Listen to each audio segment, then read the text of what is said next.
Thank you for the introduction, Brian, and for giving us the opportunity to talk about our study, the mental health of Leiden University PhD candidates.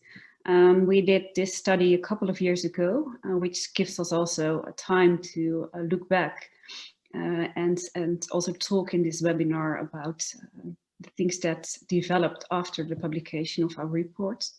We did a study in collaboration with another colleague, Inge van der Ven. And so we were with a team of researchers. And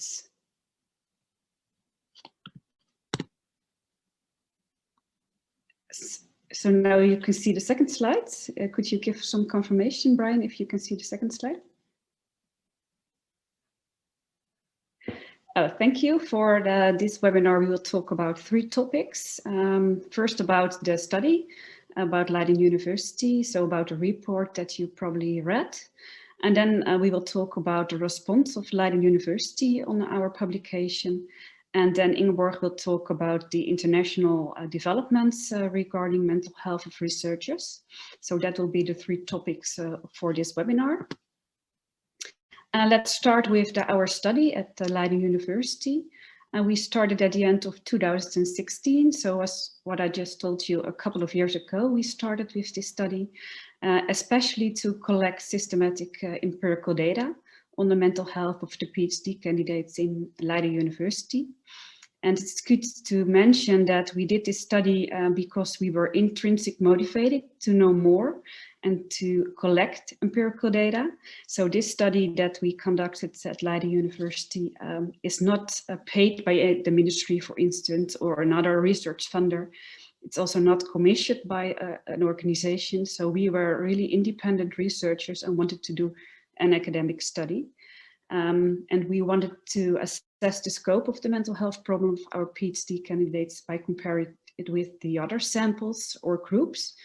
And we had a very close collaboration with Katja Levesque from Ghent University in Flanders. And also the questionnaire that we used is mainly based on her questionnaire that was developed by the team of Katja Levesque.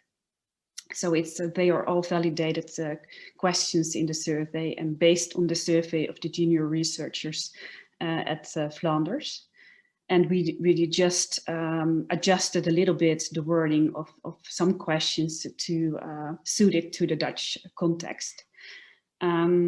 We also, of course, wanted to know, just like the study of Katja, to have a better understanding how the perceptions of the academic working conditions may relate to mental health of PhD candidates. So that were the 3 aims of this study. And we chose a kind of mixed design at the Leiden University. So we started with an online survey among the PhD candidates.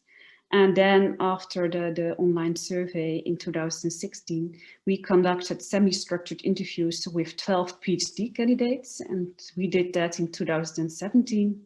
And based on the outcomes of the survey and the interviews, we come up with some recommendations based on different levels in the research system. Let me first give you more information about the online survey. The online survey, as I just explained, is mainly based on the survey of junior researchers developed by the team of Katja Levesque.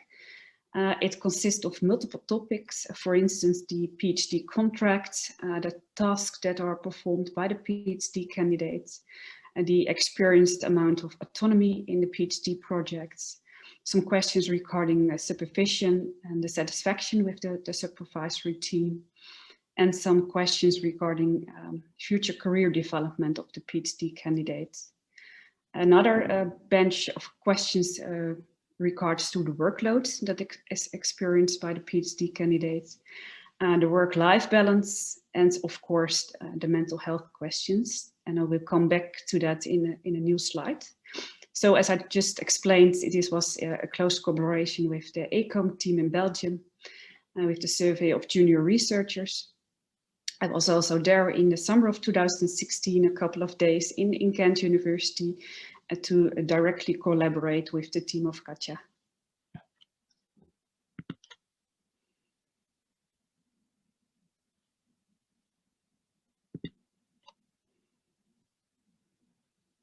Would like to go to the next slide. Yeah, there it goes. I would like to say something about the distribution of our survey, of our questionnaire. In Leiden University at that time in 2016, there was not some kind as a PhD registration system, which means that at Leiden University, we didn't have a complete overview of all the PhD candidates that are working on the PhD projects at Leiden University. But we knew that there are three types of PhD candidates. The first type is the PhD candidate with employee status. And these PhD candidates were more easy to find in the system of Leiden University. But especially the two other types of PhD candidates, you contract PhD candidates who are there with a scholarship or a grant at Leiden University. And the external PhD candidates who are working on a PhD without any funding. And most often they have a secured employment at another organization that's not a university. It could be a research institute or a ministry, for instance. And these types of PhD candidates, so the contract and external PhD candidates, were not in the information system of the university. So we decided to contact the platform of the PhD candidates at Leiden University. That's called LEO. And they distributed the questionnaire that we developed among their members. And before we sent out the questionnaire, we of course also talked with the human research department of the Leiden University to get more information if it was possible to also send or distribute the questionnaire from the more managerial level of the university. But as there was some kind of conflict of timing between their own candidate survey in 2018 and our survey at the end of 2016, they didn't want to collaborate on that part. So that's why we decided to contact the LEO, the platform of the PhD candidates, and they helped us distributing the survey.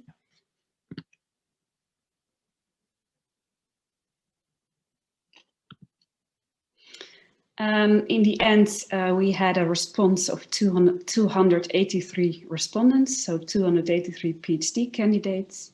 As you can see, we have quite a balance in gender. 56 of them are females, 44 males.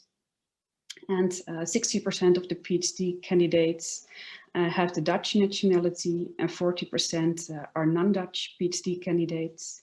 But it's quite everywhere in the Netherlands, it's almost the same. So there's a 50% of Dutch versus international PhD candidates. The mean age of the PhD candidates is 31 years. And we have respondents coming from different fields, so from humanities, social science, natural sciences, and biomedical sciences. As you can see on the slide, 1 out of 5 already have children. And regarding the type of the PhD candidate, we have a lot of PhD candidates with the employee status at Leiden University. But that was also because that PhD were more on the radar compared to the other types of PhD candidates. And some words about the general health questionnaire that we used in the survey. As you're probably aware, this is the most widely used screening instrument to get more information about the general health of or the mental health of individuals. It consists of 12 items, so 12 individual items. And I gave an example here on this slide in the last 2 weeks, so it refers to a short period. So in the last 2 weeks, have you been able to, for instance, one item is concentrate on your PhD work. And then the answering categories are better than usual or as good as usual. And when you say, well, I have that feeling, then you score a 0, which means that you don't have any problems with the concentration. But if you reply worse than usual and a lot worse than usual, then you have scored a 1, which means that you have that symptom or that mental health aspect. And you are at risk when you have a 1 scored at minimal 4 out of 12 items on the general health questionnaire.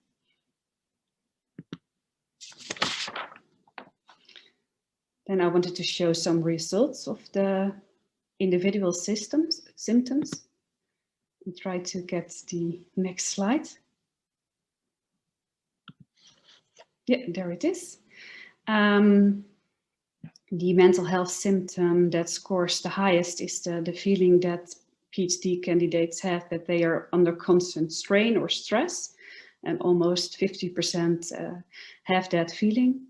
And we see another couple of mental health symptoms that scored 1 out of 3. And that is, for instance, the feeling of unhappiness and the depression. That's scored by 32% of the PhD candidates. Another 32% of the PhD candidates experienced sleeping problems. And almost the same ratio was on the symptom not able to concentrate on the PhD work. So that means concentration problems. And in the next slide, I would like to present the results from Leiden University and compare that with the results from the Flanders University. And as you can see, the GHQ4+, that's what means that you are really at risk in developing, for instance, a depression. That percentage is 38%, which is quite high for Leiden University. Especially when you compare it with the already 32% of the percentage of the PhD candidates in Flanders.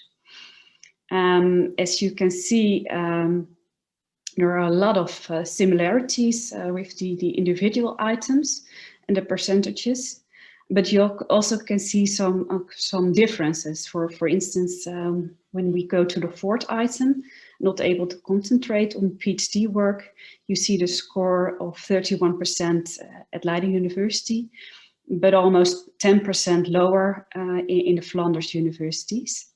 So there are some similarities, but also some subtle differences between the different items.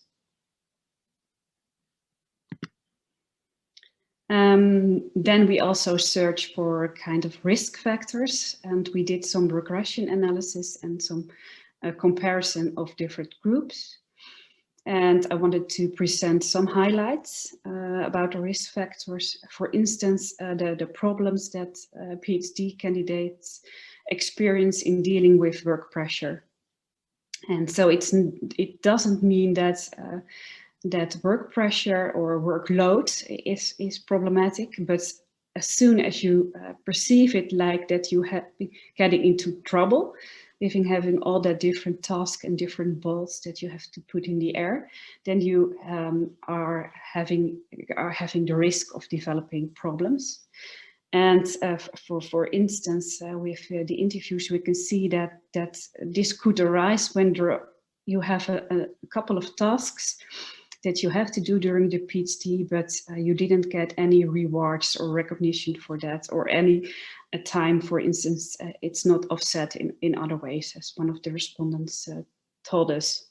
So it's not about a work pressure or the amount of work that you have to do as a PhD candidate, because all the PhD candidates, at least the persons that we talk to, are totally aware that you have to do a lot of work during your PhD. It's really a stressful period, but they accept it as this is a temporary situation where I am in right now.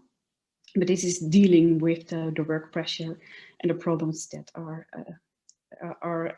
related to that. Another risk factor is the negative views that PhD candidates have on the career perspective after the completion of their thesis in academia. And because we know that a lot of PhD candidates would like to continue in working in academia. But of course, door the extensive competition, there are not many jobs on the job market in academia. And as soon as you also have the feeling I'm not good enough, or I think that there are no career perspectives for me in academia, this also has an effect on your mental health. Another risk factor that we would like to discuss is the lack of transparency about the PhD requirements. And that was also one of the outcomes of the interviews, that there were people that didn't know, not in the first year, but also not in the second year, what are the real requirements of my PhD? And do it have to consist of 2 papers, 3 papers, 4 papers?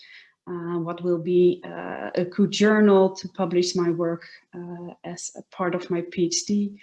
And that also causes a lot of stress among individuals. When we go to the second part of risk factors, that has something to do with supervision. There were people that are not satisfied with their supervision. That could be, of instance, because they didn't have enough meeting moments with their supervisor, or that the supervisor had different views on the kind of relationship that they have with the PhD candidates. And when people have the feeling that they are not satisfied with supervision, that could have a negative impact on their mental health. And this is also related with the second topic, that's receiving not enough social support from the supervisor. Of course, that's how the PhD candidates perceive it, but it has a negative impact on the mental health, as you can probably also imagine. We also see that PhD candidates consider, when they start considering about dropping out or quitting with their PhD project, that is also related with a worse mental health compared to the people that are not thinking about considering the quitting with the PhD. And this could also be related with the quote that I put on the slides, that for instance, when you have a very bad year regarding that experiments were failing, there was not something publishable, as that interview candidates explained to us, then it really got into your mind. So what else can I do? Where does it go with my PhD? So then the mental health things were becoming even worse. Then I will go to the third part of the risk factors. Yeah, and that is the age of the PhD candidate. We showed that the lower the age, so people with a young age, young PhD candidates have more risks in developing mental health problems compared to older PhD candidates. And also international PhD candidates, so PhD candidates that are coming to the Netherlands with, for instance, a personal grant or a scholarship, have more risk in developing mental health issues. And that could be because the Dutch system is quite different than other systems in Europe or in the world. It could be of cultural differences or language barriers. You have to adapt to a totally different country, to a totally different system. So that are all kind of reasons why mental health issues could arise for international PhD candidates. Then, of course, there were also variables or items that didn't have any association with mental health of PhD candidates. And that's in our study, that was the gender of the PhD candidates. And that's a difference compared to the study of Katja Levesque in Belgium, because there I find gender differences, but in our study we didn't find any gender differences. Also, the type of the PhD candidate didn't have any impact on experiencing mental health problems. Also not the amount of autonomy that was experienced by the PhD candidate in the PhD project. And finally, the leadership style of the supervisor, because we had in our questionnaire a couple of different styles of leadership that your promoter or supervisor could have, and they didn't have any relationship with mental health issues. And then at the end of the report, we closed the report with a different recommendation. And for that, we used a multi-level perspective. And I will explain the different levels and the different recommendations that came out of this study. The first level is the level of the graduate schools and the universities. And one of our recommendations was to appoint an independent psychologist for PhD candidates. The second one is to develop more career coaching, and not only for academic careers, but especially for non-academic careers, including the development of transferable skills. So also include courses or training into the PhD training program that could help PhD candidates in experiencing transferable skills or developing transferable skills. And especially for the international PhD candidates, but it could also apply for PhD candidates in general, to establish a more for supervision team instead of having one-to-one relationships with your supervisor. And then the second level, that's the level of the PhD supervisors. And we recommended, based on our study, to the PhD supervisors to at least attend the supervisory training program that was developed. Well, at the time of 2016, it was just piloting the trainings program for supervisors, but currently it's a full program. Also, another recommendation for PhD supervisors was to be transparent with your PhD candidates. At the very first time when you talk with your PhD candidates, please make the requirements for the PhD candidates as clear as possible. And a final recommendation for PhD supervisors to be aware that after the PhD, your PhD candidates or your graduates, all kinds of possible jobs are open for him or her, all knowledge intensive jobs, and the academic career is only one path that you can take. And that is really for us a really important signal out of this study. And finally, the PhD candidates themselves. If you experience mental health issues, be aware that you're not alone. Let's talk about it and seek for help. And a way to help PhD candidates is, for instance, to build independent PhD mentoring or intervention group.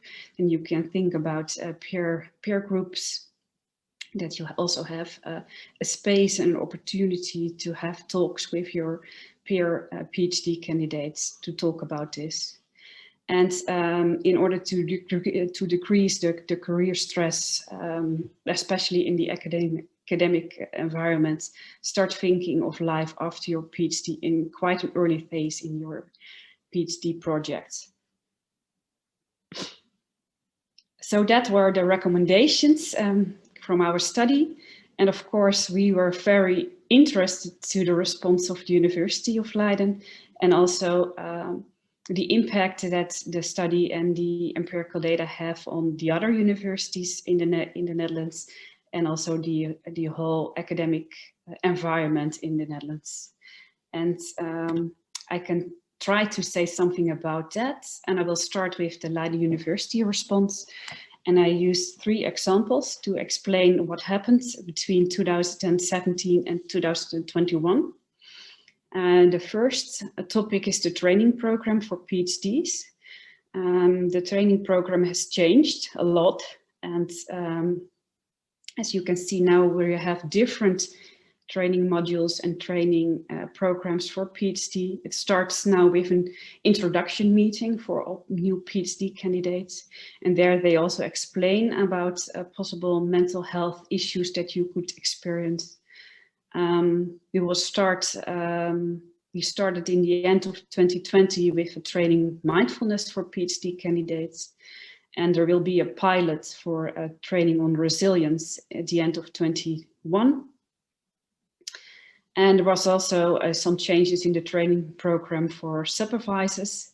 And now the training for new supervisors is really required to do. So all new supervisors really have to follow that training. And we are thinking about thematic webinars, especially to reach experienced supervisors, because the training is on for new supervisors. And the HR department of Leiden University will start with a pilot project by the end of 2021 with the thematic webinars. The second item is the online PhD career platform that was established in 2019. It's also based on the outcomes of our study. It's the PhD career platform consists on online assessments about different skills and competences of PhD candidates, but it also gives more information about workshops that are organized by Leiden University, for instance, on job orientation, of job search skills. And it includes also information and the opportunity to register for a career coaching session with career coaches to talk about or think about the career after your PhD. And finally, at the level of the graduate schools, there was over the years quite some professionalization of our graduate schools. And now we also have a PhD registration system in Leiden University. And we have more communication with the PhD candidates because every couple of weeks there will be a newsletter sent out to the PhD candidates.